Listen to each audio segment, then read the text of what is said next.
Yeah, well, obviously I'm extremely proud of the guys' effort, and we talked as a group, and we just wanted to get back to playing the way we said we were going to play early in the year when we were successful, which is 94 feet, trying to speed people up, utilizing our bench, and hopefully trying to win games as we into the final 8 minutes, if nothing else, just because we dig into teams' legs, and I think that was something that happened for us tonight. So extremely proud of the effort and the way our season has gone in league play.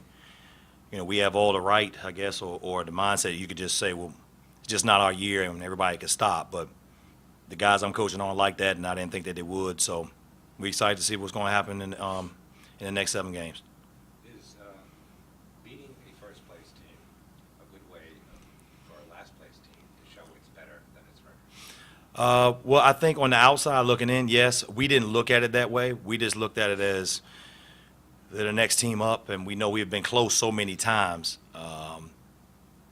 But from the outside perception, yeah, probably say, wow. It also shows why there's a log jam in our league right now, why everything's so close. So I think that's one of the things that's kept our spirits up. I mean, at the end of the day, all the close games that we lost, we 3 games out of first, which is crazy, but was good for our psyche. Yeah. Justin, what does it do for your psyche to beat? You not only beat Colgate, you beat Bucknell, who's also tied for first. What does that tell you about this team? It tells us that we're resilient. Had a couple of rough patches in the season, but we continue to work hard in practice, continue to work hard in our individual workouts, and when it's game time, we just put our best foot forward. And if we do what we're supposed to do and what Coach asks of us, then we can compete with anyone. Question for both Coach and Justin. You guys, for the most part, the team is a pretty experienced team. So going into this game with the record the way it was, you both had experience where you might have your ups and downs in the season. Do you think the experience on the team might have helped with going into this game with more fire? Definitely. When you have some older guys in the lineup, their experience and the way they carry themselves, it rubs off on the rest of the team. So me in particular, my freshman year, we had a really rough spot in the season, and we continued to do what we were supposed to do, and out of nowhere, we ran off, I think, 5 or 6 games in a row. So I continue to reiterate that to the rest of the team, and as you can see, there's no quitting us at all. Well, you got down 14 in the first half. You had lost the last couple games. Beginning of the second half, Miller, your best player, gets in foul trouble, and yet you came back without him. What does that say about this team? They could have quit then. But. Yeah, absolutely. I think everybody understands and just played to their strengths and just did the job that they were supposed to do. And I think the thing was they didn't look at it that way. They didn't look at it saying, Malcolm's in foul trouble, we're down. We didn't do that. We just said, let's just keep playing the way we're supposed to play. And, we talked to the guys, and I put things on the board all the time. And, this isn't anything that doesn't happen not only in basketball, but it's in life in general. And, what the Lord has for you, He has for you. And whatever trouble that you're in at that point in time, if you continue to persevere and call on the Lord's strength, then when you learn the lesson He wants you to learn, then He'll pull you out of it, and you'll be a better man, a better person for it. So I think that's the spot that we were in. And hopefully we'll continue to grow. And if we do, then maybe this is the spot that we're supposed to take off. But if we don't put the work in the next couple of days, then it won't happen. So, but as Justin said, it just shows that we're a resilient group. Malachi, what about that three-pointer you hit at the end of the game there?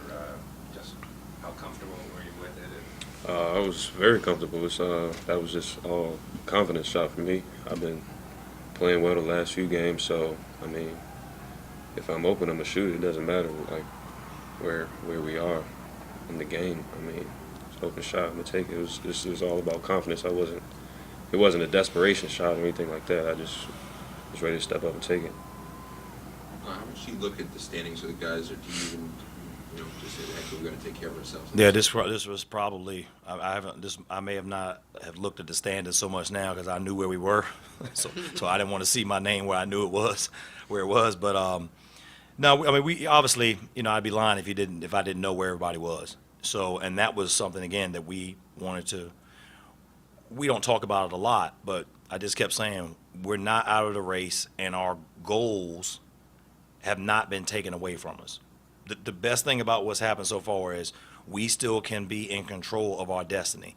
And as long as you are in control of your own destiny, that should be the most exciting thing that's going on, because you'd hate for somebody else to control it. We aren't in that situation right now. If we want to move up the ranks, we can move up the ranks. We still have games to play. We're not depending on anybody else to lose or things of that nature. So, but yeah, I know where we are, but that isn't the biggest thing. We just need to know how we want to play going forward. Justin, last game you got 3 points. Were you upset with yourself? Were you determined to come out and play better? I was mad at him. You were. Yeah. I had 3 points last game, but one thing I've learned through my years is not always about the shots that you do take, but it's the shots that I don't force. And then sometimes I tend to maybe get too deep and force a couple of shots. So last game, me only putting up 3 points, wasn't the best outcome, but I tried to get my teammates involved and make plays for them. And tonight, it was my night. The lane was open, and I was able to get to the basket, knock down a couple of jump shots. But I just have to continue to take what the defense gives me. As long as I'm not forcing shots and playing basketball the right way, being a point guard. So, that's what I'm going to continue to do. And if that means me scoring 3 points or 15 points, as long as we win, I'm fine with it. And the last thing, are you gonna wear the sweats from now on? Man, yeah, I know. Yeah, I've you do have some superstition and think, you start saying, wait, maybe you should put the sweatsuit on all the time. But no, I'm gonna do what I do all the time after the win or after the loss. At the end of the day, when I get home, I'm gonna get on my hands and knees and pray and be thankful for whatever we have in front of us. And sweatsuit didn't do this. And the sweatsuit didn't do this. It made me more comfortable, I guess. But that's about it.